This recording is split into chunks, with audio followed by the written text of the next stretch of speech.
ত্রটিনির কথা শুনে চমকে গেল পরশুরাম। সম্পূর্ণ জানতে ভিডিওটিতে একটি লাইক করে দেখতে থাকো।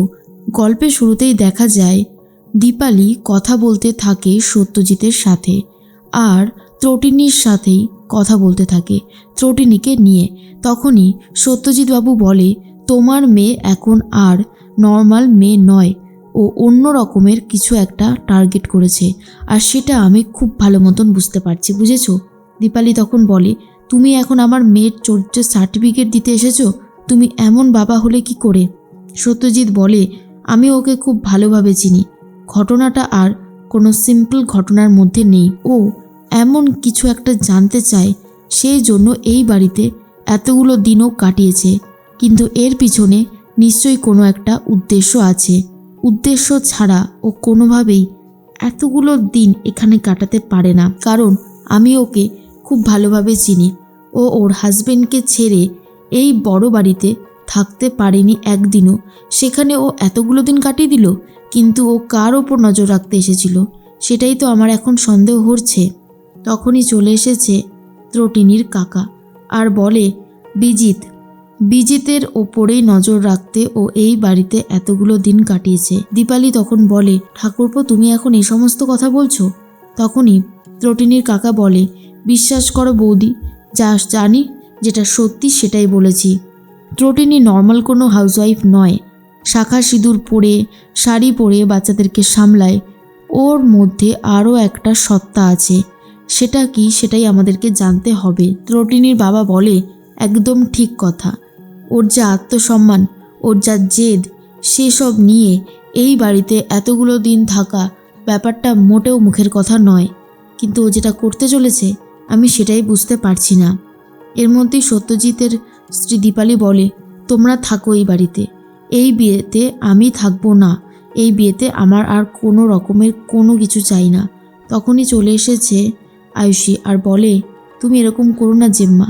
আমি আমার নিজের মাকে যতটা পাইনি ততটা বেশি পেয়েছি তোমাকে আমি নিজের মায়ের জায়গাটা দিয়েছি। তুমি যদি এই বিয়েতে না থাকো তাহলে যে আমি খুবই কষ্ট পাবো। প্লিজ তুমি যেও না, তুমি এই বাড়িতে থাকো না। দীপালি বলে, জানি না আমি থাকতে পারবো কি না, তবে সমস্যা দিন দিন বেড়েই চলেছে। আমি জানি না কি করে সব কিছু ম্যানেজ করা হবে। আমার মেয়েকে যেখানে ইনসাল্ট করা হচ্ছে সেখানে থাকাটা আমার জন্য অনেক বেশি ডিফিকাল্ট। এর মধ্যেই আয়ুষী তখন তার বাবাকে বলে, পাপা, এই বাড়ি থেকে সবাই যদি চলে যায় তাহলে কি আমার বিয়েটা হবে না? এই রকমভাবে আমি যে কিছু চাইনি। তখনই তার বাবা বলে, চিন্তা করিস না, আমি তো আছি, আমি সবটা সামলে দেব। এর মধ্যেই ফোন করেছে পরশুরাম আর বলে, আপনারা কিছুই করে উঠতে পারবেন না কিছু করে উঠতে। এই বলেই ফোনটা কেটে দেয়। সত্যজিৎ বলে, কে ফোন করেছিল? এরপর তখনই দেখা যায় ত্রটিনির কাকা বলে, ব্যাপারটা অনেক বেশি একটা জটিল হয়ে গেছে, এইভাবে সব কিছু আর চলতে পারে না। সত্যজিৎ বাবু, আমাদের বিজনেসের কি খবর? সেদিকে সব কিছু কীভাবে এগোচ্ছে? তখন তার ভাই বলে, চিন্তা করো না দাদা, ঠিক যেভাবে এগোনোর কথা সেভাবেই এগোচ্ছে। লাট্টু আর পিকোকে নিয়ে বাড়িতে চলে এসেছে ত্রটিনি। তখনই লাট্টু আর পিকো বলে, আচ্ছা মা, তুমি কেন তাড়াতাড়ি চলে এসেছো আমরা বুঝতে পেরেছি। তুমিও পাকে খুব মিস করছিলে, তাই না? পাকে মিস করছিলে বলেই তো চলে এলে। এরপর লাট্টু পিকোর ওপর খুব রেগে যায় ত্রটিনি আর বলে, চুপ করবে তোমরা, যাও ঘরে যাও, আমাকে একদম এসব কথা শোনাতে আসবে না। পরশুরাম বলে, কি হয়েছে ত্রটিনি, তুমি কেন বাচ্চাদের উপর রেগে যাচ্ছ, ওদেরকে এইভাবে কথা শোনাচ্ছ? তখন ত্রটিনি বলে, ওরা তো আমারও ছেলে মেয়ে, তো আমি মা হয়ে ওদেরকে কথা শোনাতে পারবো না? পরশুরাম বলে, কেন পারবে না? অবশ্যই পারবে, কিন্তু তুমি শুধু শুধু ওদেরকে বকছো বলেই তো আমি কথাটা বললাম। কি হয়েছে? তুমি কেন এত বেশি পরিমাণে রেগে আছো আমাকে একটু বলো তো, কি হয়েছে তোমার কি কোনো খারাপ লাগছে কিছু নিয়ে? এরপরে ত্রটিনি বলে, শীতল এখানে কেন এসেছিল? আর তুমি শীতলকে ভালোবাসো, তাই না? তখন পরশুরাম বলে, ছি, এসব কথা শোনাও পাপ। তুমি এগুলো কি বলছো, কেন বলছো, আমি কিছুই বুঝে উঠতে পারছি না। ত্রটিনি তখন বলে, না বোঝার একদম ভান করবে না, ও তো এসেছিল এই বাড়িতে, রান্না করে দিয়েছে, তো তুমি খাবারটা খাওনি কেন? যাও খাবারটা খেয়ে নাও।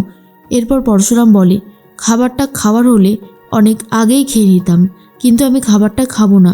ত্রটিনি, একটা ভুল হচ্ছে, আমি তোমাকে ভেবেই এই কাজটা করেছিলাম। তখন ত্রটিনি বলে, তারপর যখন দেখলে ওটা আমি নয়, ওটা শীতল, আমাকে একবারও ফোন করে জানিয়েছিলে? বলো না, আমাকে একবারও ফোন করে জানিয়েছিলে তুমি? দেখো, যেটা করছো না সেটা একদমই ভালো করছো না। তুমি এইভাবে যে আমাকে ঠকাতে পারো এটাই আমি কখনো মনে করতে পারিনি। এর মধ্যেই ফোন করেছে দিদি, আর তখনই ত্রটিনিকে বলে, কিরে ত্রটিনি, শুনলাম তুই নাকি ড্যাডির কথায় রাগ করে চলে গেছিস। আরে তুই যেতে গেলি কেন বলতো? আর তখন ত্রটিনি বলে, দেখ দিদি, আমার এখন এসব নিয়ে কথা বলতে একদমই ভালো লাগছে না। কিন্তু ত্রটিনি দিদি বলে, আরে কি হয়েছে, তুই আমাকে সবটা খুলে বল, তোকে কি আবারও অনেক অপমান করেছে? এরপরে ত্রটিনি বলে, আমার এখন এসব নিয়ে ভাবার কোনো সময় নেই, তুই কি বলবি বলতো? তখন দিদি বলে, দেখ না, ওই কবিরের কেসটা নিয়ে আমার সাথে খুব ঝামেলা হচ্ছে। তুই তো জানিস যে বাবা, কাকা, তারপর এদিকে বিজিত, এরা সবাই মিলে যেভাবে ক্ষেপে উঠেছে, আমি জানি না কি করতে পারবো। ত্রটিনি বলে, এসব নিয়ে পরে কথা হবে, বলেই ফোনটা কেটে দেয়। তখনই দিদি বুঝতে পারে নিশ্চয়ই পরশুরামের সাথে কোনো ঝামেলা হয়েছে, নাহলে তো বোন কখনো এরকম করে না। এরপর পরশুরাম বলে, তুমি শুধু শুধু এসব ব্যাপার নিয়ে ভাবছো, একবার অন্তত আমার সাথে কথা বলে দেখো, সব ব্যাপার দূর হয়ে যাবে। কিন্তু ত্রটিনি তখন ভাবে কি করে কি সবটা করবে, কারণ ত্রটিনি ভাবে শীতলের সাথে কি সত্যি পরশুরামের কোনো সম্পর্ক আছে। এসব কথা নিয়ে ভাবতে বসে পড়ে ত্রটিনি। তখনই পরশুরাম ত্রটিনিকে জড়িয়ে ধরে বলে, আমার জীবনে যতই কোনো নারী আসুক না কেন, আমি শুধুমাত্র তোমাকেই ভালোবাসি, আর আমি শুধুমাত্র তোমার সাথেই থাকবো, বুঝতে পারলে? তুমি আমাকে একদমই ভুল বুঝো না, কারণ আমি শুধুমাত্র তোমার সাথেই থাকতে চাই। লাড্ডু, পিকো, আমি, তুমি, আমাদের ছোট্ট 4 জনের একটা সংসার, আর এখানে আমি কেন ভাঙতে যাব এই সংসারটা? কিন্তু ত্রটিনি বুঝতে পারে খুব সম্ভবত একটা ঝড় আসতে চলেছে, কিন্তু ত্রটিনি ভাবে পরশুরাম শুধুমাত্র তাকেই ভালোবাসে।